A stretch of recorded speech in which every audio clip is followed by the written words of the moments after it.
Thank you, Mr. Chairman. Nothing creates vaccine hesitancy like ignoring people when they're reporting problems with vaccines that they're being mandated and forced to take. Vaccines that they have to take in order to keep their job. Vaccines that they have to take in order to be able to go to restaurants, go into stores, go into public places.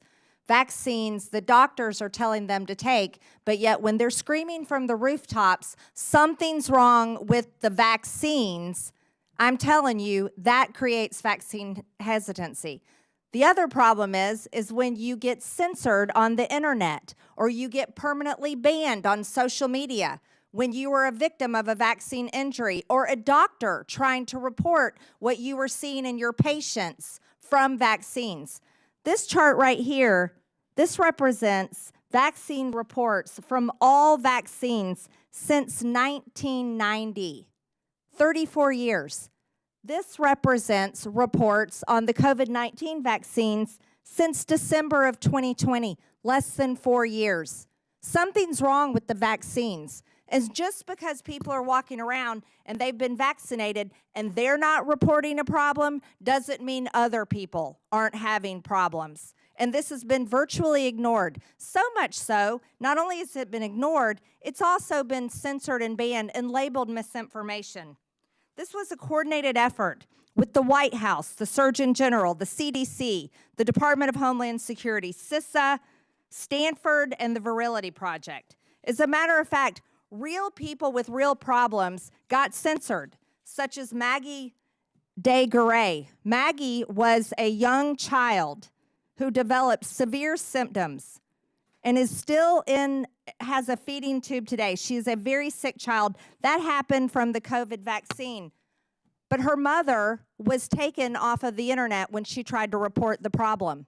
Can you imagine trying to report a problem with your child who's having a real vaccine injury, but yet social media takes you off? And the White House says it's okay, and Department of Homeland Security says it's okay, and they label it misinformation? We can talk about funding these government programs and throwing more money at these government programs, but that isn't going to change the fact that vaccines should have never been forced on all these people to begin with.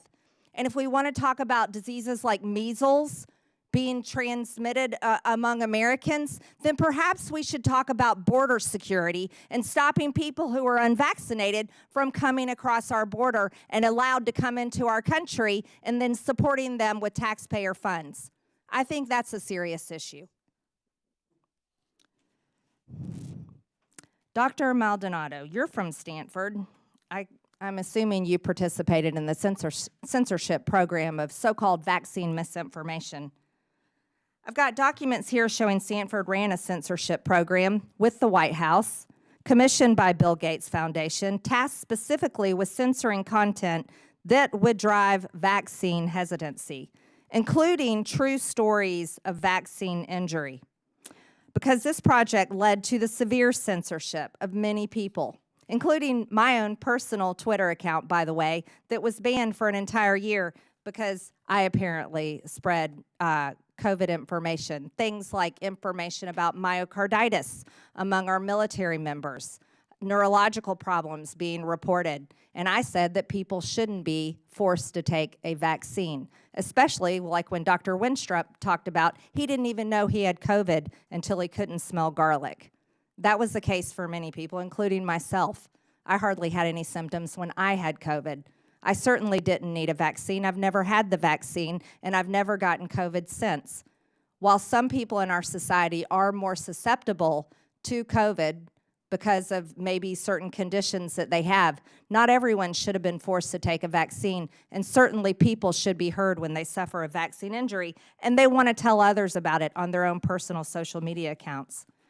Just a small example of this, Stanford identified and directed the White House to censor 2 COVID vaccine-injured clinical trial participants, true stories of injury, one of whom is a child trapped in a wheelchair with a feeding tube.